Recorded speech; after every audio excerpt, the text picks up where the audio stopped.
1944, Western Germany, as Allied forces pushed east and the war began to collapse inward on itself. By late autumn, the roads of Western Germany were crowded with movement that no longer had clear direction. Columns of refugees moved alongside retreating military units. Trains still ran, but without schedules anyone trusted. Rail lines that once moved coal and soldiers with industrial precision now carried anything that could still be moved.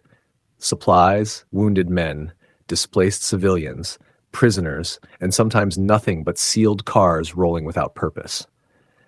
One of those trains would be found by American soldiers in circumstances none of them would ever forget. It was early morning when a U.S. infantry patrol came across the train. It stood motionless on a siding outside a small industrial town that had been abandoned days earlier. The station building was empty. The surrounding factories were silent. No guards, no officers, no engine crew. The locomotive sat cold, its fire long dead. The cars behind it were sealed boxcars, wooden freight cars, not passenger coaches. From the outside, the train looked like dozens of others the Americans had already passed, cargo left behind by a collapsing system. But this one was different. As the patrol approached, one of the men noticed movement through a narrow ventilation slit. Another heard something faint, too weak to be shouting, too irregular to be machinery, a sound like wood being tapped from inside. Then a voice, thin, cracked, female. The lieutenant ordered the men to stop. They listened. From inside, the sealed cars came knocking, then coughing, then a word repeated again and again in German, Hilfe, help. The Americans forced the door open. What they found inside the first car did not look like prisoners in any sense the men recognized. Dozens of women were crammed together, collapsed against each other on the floor, on makeshift bedding made from coats and rags. Some were sitting upright but swaying, barely conscious. Others were lying completely still. The air inside the car was thick with the smell of sickness, waste, and rot. Many of the women did not react when the door opened. Several did, but not with relief. They recoiled. Hands went up instinctively. Some screamed weakly. Others cried. One woman near the door scrambled backward, dragging herself across the floor as if distance alone could save her.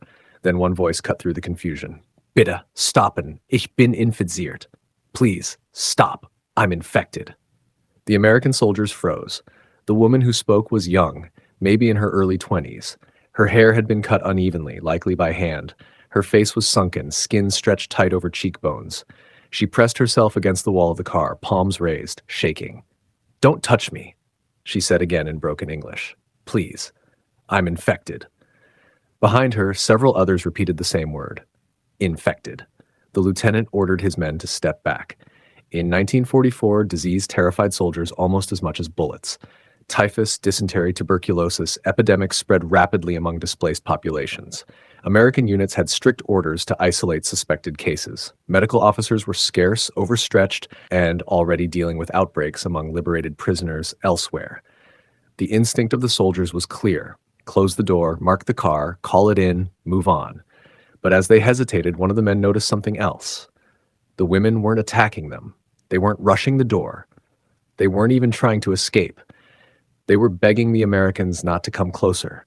That changed everything. The lieutenant stepped forward slowly, raising his hands to show he meant no harm. He asked questions through a German-speaking corporal. Who were they? Why were they here? Where were the guards? The answers came slowly, haltingly, overlapping as more women tried to speak. They were German civilians, factory workers, clerks, students.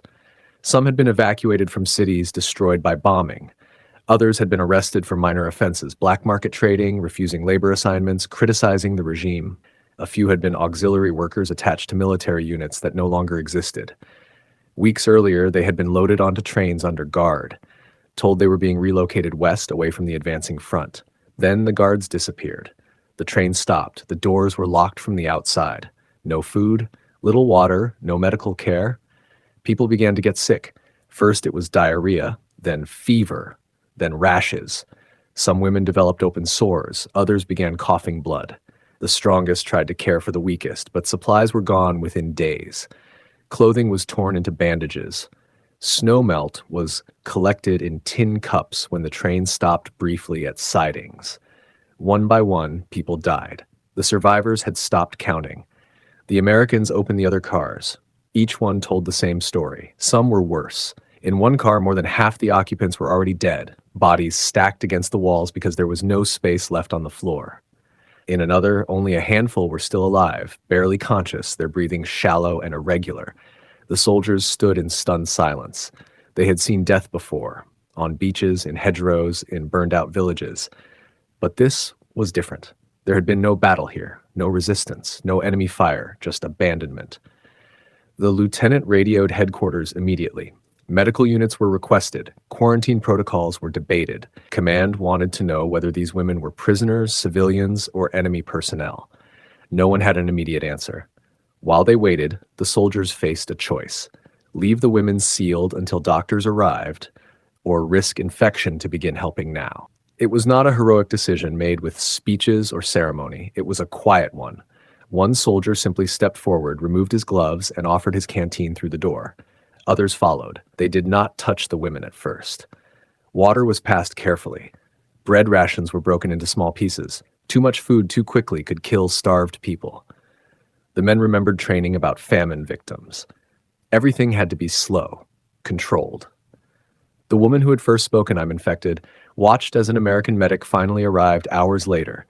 He wore improvised protective gear and examined her carefully. She was feverish, malnourished, covered in lice bites. But she was not infected with typhus. Most of them weren't. The rashes came from malnutrition, the sores from prolonged exposure, lack of hygiene, and untreated injuries. Some had dysentery, a few had tuberculosis. But the fear had spread faster than disease. They had been told, by guards, by rumors, by terror, that sickness meant death, that infection meant execution or abandonment. They believed it. Medical tents were set up near the tracks. The women who could walk were helped out first. Many collapsed immediately once they stood upright. Muscles that hadn't been used properly in weeks gave out. Some fainted in the snow. Those who couldn't walk were carried. The Americans moved carefully, methodically, documenting each person, tagging the cars, burning contaminated bedding. The dead were removed last. The women who survived watched silently as bodies were lifted out. Friends, sisters, strangers who had shared the same floor for weeks. No one cried. They were too exhausted. The survivors were transported to a temporary POW and displaced persons camp under American control.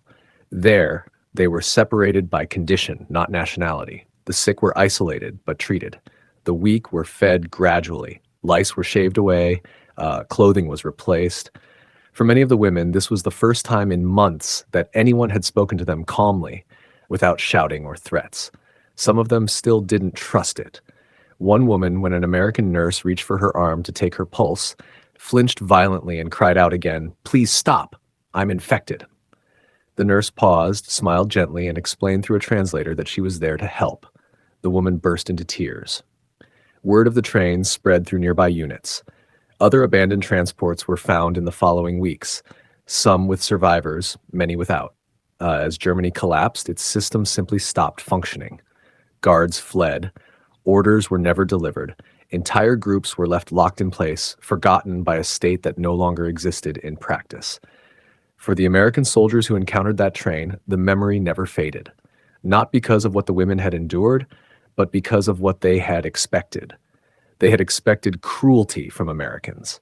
They had expected punishment for being German. They had expected to be left behind again. Instead, they were treated as human beings. Years later, some of the women would tell their families about the moment the doors opened, about the fear of infection, about begging soldiers not to touch them, about realizing slowly that no one was going to abandon them again. For the soldiers, it was a reminder that war didn't always end with surrender documents or victory parades. And if you found this story worth remembering, take a moment to like the video, subscribe to the channel, and share your thoughts in the comments below.